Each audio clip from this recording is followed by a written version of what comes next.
Hi everyone, I'd like to say a couple of things here. Firstly, about my videos. I post them on various different websites and I do appreciate all the comments and the messages I get, but I could really do without seeing any more racist comments, if you wouldn't mind. I'm speaking here to the white racists, but this applies equally well to the brown ones. I don't share your pathetic and obnoxious views in any way imaginable. So if you really have to show the world what an intellectual insect you are, please don't do it here. Because every time I see one of your comments, it's like stepping in dog shit, and I don't want to have to follow you around with a pooper scooper, so if you could help me out and just put them somewhere else, preferably up your own fundament, using the business end of a pineapple, I'd be much obliged. And secondly, I'd like to say a few words about the Bible. It seems to me that because faith operates outside the bounds of reason, it feels entitled to claim knowledge from unreasonable sources, such as divine revelation, which is a fancy way of saying voices in the head, or dreams, or even drugs, if you read the book of Revelation, which is an extraordinary account of a bad trip through the canyons of a frazzled mind. It's the last book in the Bible, and it was written by somebody called John of Patmos, and he was definitely on something, because the island of Patmos is notoriously abundant in psilocybin mushrooms, and you don't need to ingest too many of them to start having rabid visions, maybe even scribble a book of wild ramblings and ravings while you're at it. What could be more natural?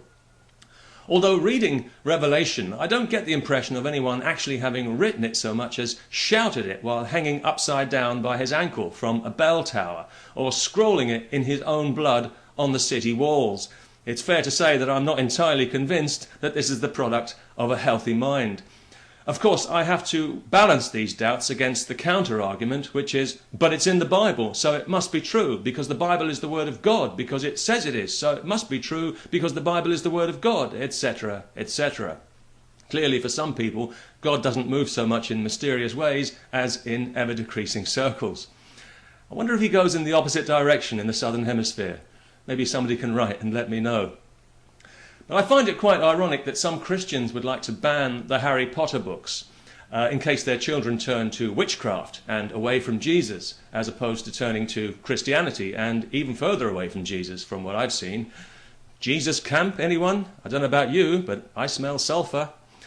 But you know, I think once you start banning books, you really start banning civilization, and that's why I would never be in favour of banning the Holy Scriptures, which is a question I was asked recently, even though I think they do more harm than good.